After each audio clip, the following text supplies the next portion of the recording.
Ghana asked the International Monetary Fund for help back in August. The country says a cash injection will help balance its books and boost the economy.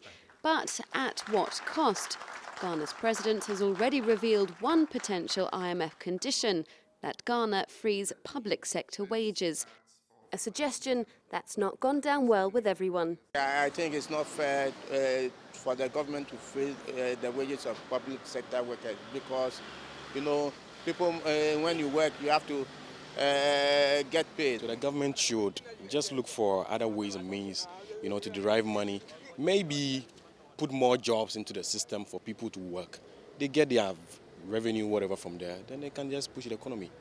The Ghanaian president hasn't said whether or not he'll agree to a public sector wage freeze, although he did say it seemed unfair that they should be frozen at a time when inflation is at a 4-year high.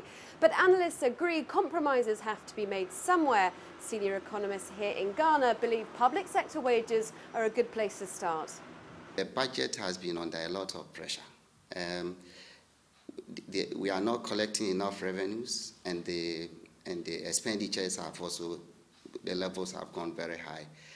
Part of the problem on the expenditure side is the implementation of a new, pay policy, the single spine, which has put a lot of pressure on the budget.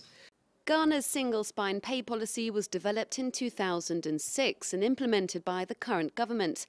A campaign promise, the policy put all public sector workers on the same pay grade, wherever they lived, whatever their role. The public sector wage bill ballooned, going from 2 billion Ghana cedis to 7 billion in 2012. Civil service wages are now the government's biggest expenditure, taking up 70% of revenue. Government is a big player in this economy. So if government is to reduce its spending, it's not easy to lay off workers, here, but it may have to involve some, or at least retrenchment of labor, or freezing of further employment. And then maybe wages and salaries may also have to be frozen to some extent. There will be a second round of IMF talks, this time in Washington. Ghana says it wants a deal and that a 3-year bailout plan could be in place by the start of next year.